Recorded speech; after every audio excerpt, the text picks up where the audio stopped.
name is Pat Kolomovic. I'm a staff colon and rectal surgeon here at GHS. I've been here for 14 years now. So primarily as a colorectal surgeon, my practice is focused on diseases of the colon and rectum. Colonoscopy, generally for colon cancer screening, anal rectal surgery, which involves hemorrhoids, anal fissures, anal fistulas, and then colon and rectal surgery, which involves usually diseases, colon cancer, rectal cancer, as well as inflammatory bowel disease and diverticular disease. And probably I end up doing about maybe 500 colonoscopies a year, about 120 anal rectal surgeries a year, and maybe 100 or 120 major colon surgeries a year.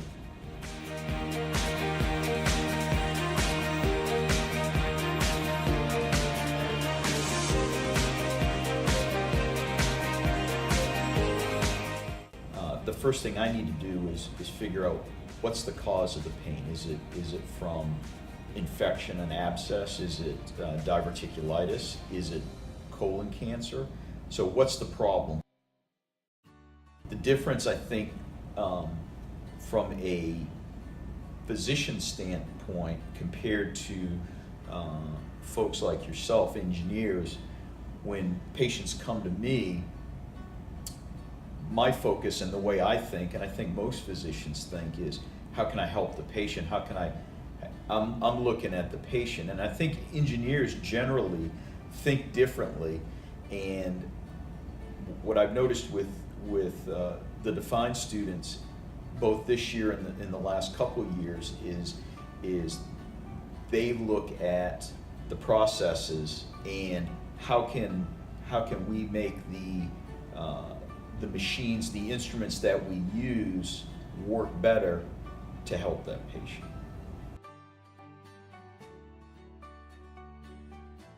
Do I feel limited by the tools? Sure, always. I think there's always room for improvement, and I've seen that. I've been in practice long enough now to have seen an evolution of the instruments that we use every day. So when I started practice, certainly when I started residency and even started practice, there was no such thing as a Da Vinci robot. Laparoscopic colon surgery was just starting when I started my training. So, we had been doing laparoscopic gallbladder surgery for years prior to me starting my residency, my training, and in practice, but they were just starting to do colon surgery. So I've seen a whole evolution of those types of instruments. The biggest limitation is visualization and in the energy devices, the devices that we use to control bleeding, divide blood vessels, and the stapling devices.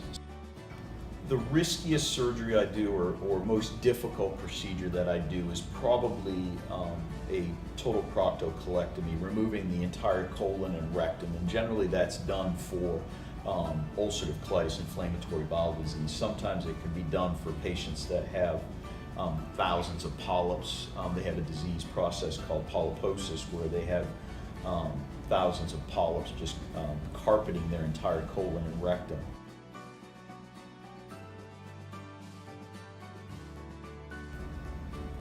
So if there was one tool that I could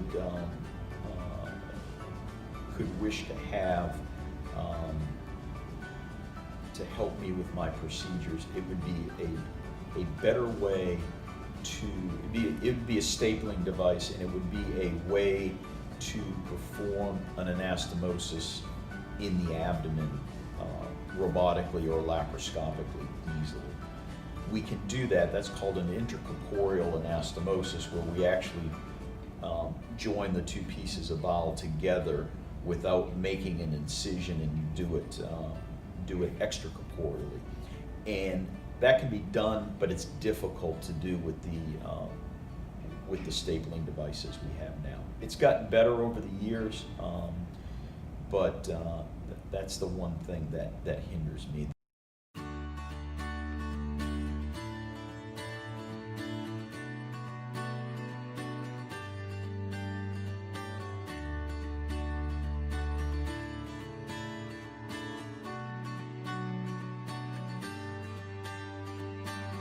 Sure. So Matt Baird, I'm a sports medicine and emergency medicine physician, and I did my emergency medicine residency at University of Virginia, and then I went on to do a fellowship in sports medicine at University of Arizona. I worked as a community emergency doc for a couple of years while my wife finished her residency, and then we moved down here. We've worked for GHS for going on 7 years, and I've worked both as an emergency physician and sports physician during my entire stay. Mainly sports medicine, and then I work in the emergency department 5 to 6 shifts a month. From a sports medicine standpoint, the number one diagnosis that we see is knee arthritis. So we see a lot of wear and tear type of complaints and injuries. From the athletes, the most common things are sprains and strains, I would say, with fractures being quite common as well in both athletes and non-athletes.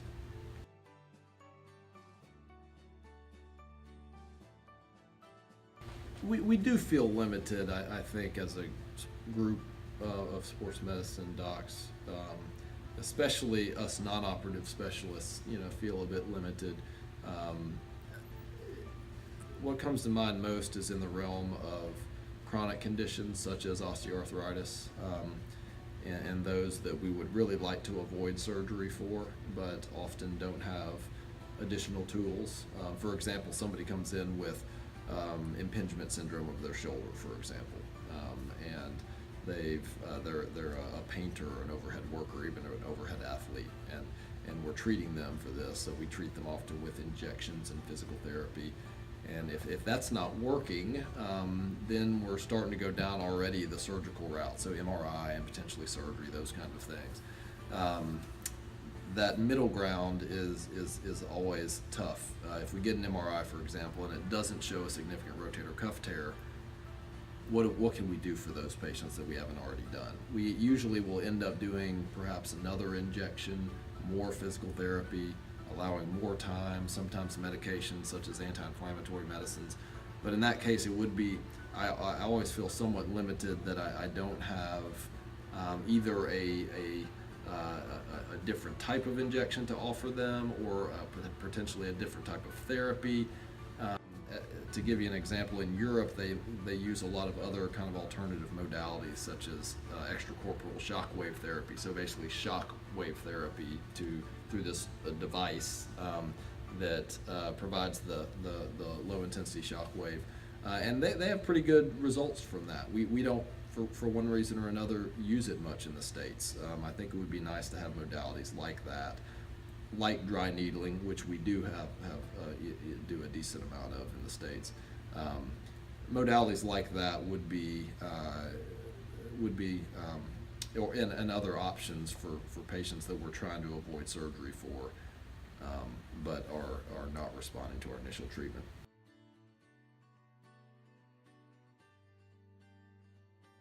That's the first thing that comes to mind is sort of the stem cell project. There is a lot of work being done on that. Theoretically, it seems to make some pretty good sense, and so we're all relatively hopeful that will be another treatment modality to offer folks, especially with osteoarthritis that want to avoid joint replacements or can't undergo a joint replacement as a modality for improvement. So we're hopeful on the biologics side of things, stem cell being the most important or the most prominent one in the works now. I always think about different braces that may come out that may be beneficial. Unfortunately, the data out there on the effectiveness of braces for various conditions is not terribly robust. It doesn't really seem like a brace changes the natural history of an injury, but anecdotally, patients do find some comfort in them, and so I think new braces for various conditions would be are always something that we think about. So the braces for patella instability are always somewhat interesting to me. The ones that we currently give have a lateral buttress that theoretically do a decent job. I would imagine that there are some. I always think about my patients that are wearing the brace but yet have a dislocation episode with the brace on. Is there something that we could have done differently, potentially with that brace to help secure them better? And I think that there are improvements that can be made in that type of brace specifically. It would take a decent amount of testing, probably involving biomarkers and biomechanics and more in your guys' realm of expertise, kind of how we can best provide a better lateral buttress or lateral block, basically, for the patella without inhibiting knee function.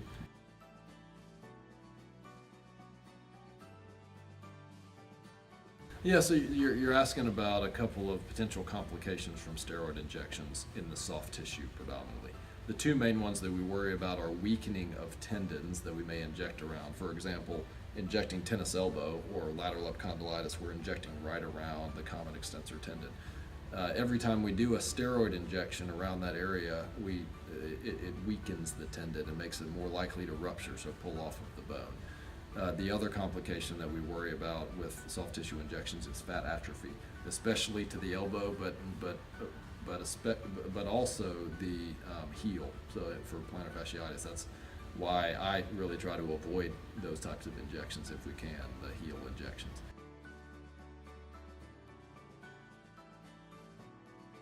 I think the DeFINE program's a really great idea, and I'm glad you guys are doing it. I think if you're interested in biomedical engineering, you absolutely have to spend time in the OR with the surgeons. I think in clinic with those of us who use products that you guys may be, or techniques that you guys may ultimately develop to get ideas about where research or where your efforts should be focused. I think it just makes sense that you guys should do that, and so I'm glad to be a part of it. As far as expectations for you guys, I just, I expect for you to ask questions and think from a biomedical engineer standpoint how you can make processes better. We as physicians we're focused on helping the patient in whatever way we can with whatever tools that we have. And I appreciate you guys coming in at it from a different perspective, and obviously wanting to help the patient equally as much, but perhaps in a different way with your background. I think you have the tools to potentially do that. How quickly, I don't know, but that I think is an interesting part of the program and our interaction with you. But I would just expect for you to ask questions, ask what doesn't work well, where does improvement need to happen, and then kind of look into that even a little bit more as during your time in clinics and in the OR as to how you can make those processes better potentially.